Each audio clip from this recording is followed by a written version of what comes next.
Hi, welcome to another episode of Hot Takes, and I may start here by paraphrasing, I suppose, Rudyard Kipling. If you can keep your job whilst those around are losing theirs, you're a lucky man, my son. Murdo Fraser has said that should he win the race to become the new Scottish Tory leader, he's going to push for a reduction in powers for Holyrood. He wants to push devolution backwards, hand responsibilities back to Westminster, because by handing the responsibilities back, you hand the costs back, you hand all the paperwork back, you hand so much stuff back, it will save a fortune. And he says it stops it being misused, or even worse, abused deliberately by the likes of the SNP.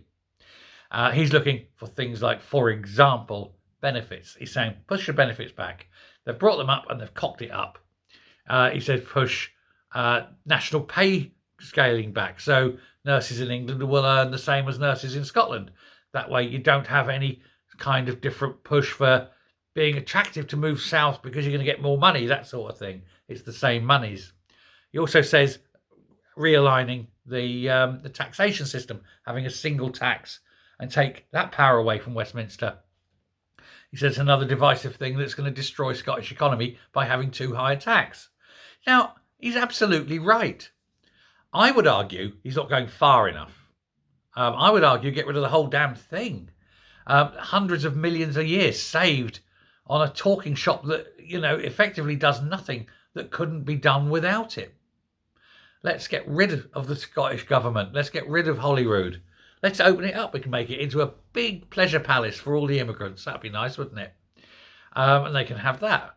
Now, of course, all these useless wastrels up there wouldn't know what to do. They would have to go back and get a real job. Let's face it, none of them ever had a real job, have they? And so it's they'd be horrified at the idea. But the money saved could go into the NHS, into schools, into fixing the roads. Who knows? There's all sorts of things. And, of course, you wouldn't be wasting money on foreign embassies or Angus Robertson's caviar bill. So the savings would be billions a year. Better spent where it's needed and couldn't be abused, stolen. And just think, if there was no Holyrood during COVID, you'd have all those old people would not still be dead. They'd still be alive, or a lot of them would still be alive. That's what happens when you give power-mad megalomaniacs power. Take it away, reduce it, shrink it, and let sense prevail. So yes, Murdo, I agree with you. Devolution. I don't know what the opposite of devolution is. Centralisation. There we go. Yeah, it's a good idea, but your proposal, I think, doesn't go far enough. Let me know what you think. Till next time, stay safe, stay well, and I will speak to you later. Bye.